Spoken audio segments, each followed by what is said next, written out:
ये खबर आ रही थी कि बैट अपनी आईटीसी में थोड़ी सी हिस्सेदारी घटा सकता है, लेकिन अब बीएटी की तरफ से क्लैरिफिकेशन आ गया है, कंफर्मेशन आ गया है कि वो इवेलुएट कर रहे हैं अपनी स्टेक को थोड़ा सा कम करने पर। डनहिल समेत कुछ बड़े ब्रांड्स हैं उनके, यूके की ही कंपनी है।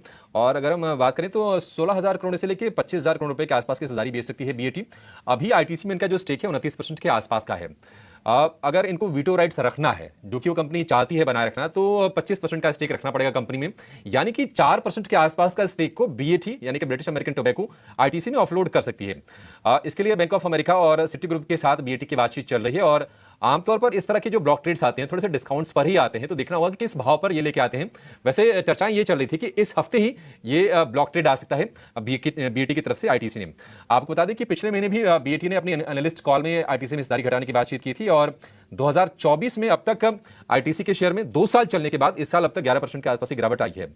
बीएटी का जो इन्वेस्टमेंट है ये 90s के शुरुआती दौर से ही आईटीसी में है। और बेट के जो 29% के आसपास का स्टेक है उसकी जो वैल्यू है तकरीबन 1.5 लाख करोड़ के आसपास, उससे थोड़ा सा ही कम, लेकिन 1.5 लाख करोड़ के आसपास की करीब की वैल्यू है। जो कंपनियां जिनके जरिए हिस्सेदारी है उसका नाम है tobacco manufacturers India, Middleton investment company और रॉथमन्स इंटरनेशनल एंटरप्राइजेस। इनके जरिए ही बैट की आईटीसी में हिस्सेदारी है। अब जरा समझ लेते हैं कि ये अगर खबर आती है, अगर ये ब्लॉक ट्रेड आता है तो किस तरह का रिएक्शन आएगा कंपनी पर। विवेक, आपसे जानना चाहेंगे, आईटीसी हम देख रहे हैं कि आज थोड़ा सा तो नीचे से रिकवर कर रहा है। शुरुआती सत्र में 2-2.5% के आसपास नीचे था, फिलहाल 1% नीचे शेयर है। किस तरह से आप देख रहे हैं इस पूरे डेवलपमेंट को, और बैट की तरफ से अगर ये ब्लॉक आता है बाजार में तो? देखिए, फ्लोट तो बढ़ने वाला ही है, ये तो 100% श्योरिटी है।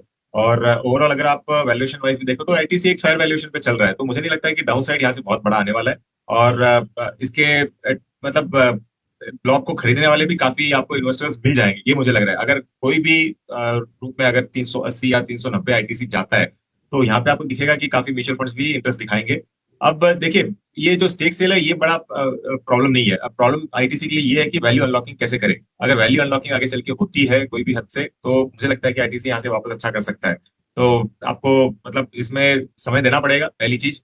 और ब्लॉक के कारण एक डिप आ सकता है, लेकिन आपको अगर बाई चांस 390 या 380 के बीच में मिले तो आपको एक बाइंग अपॉर्चुनिटी के रूप में इसका यूज करना होगा।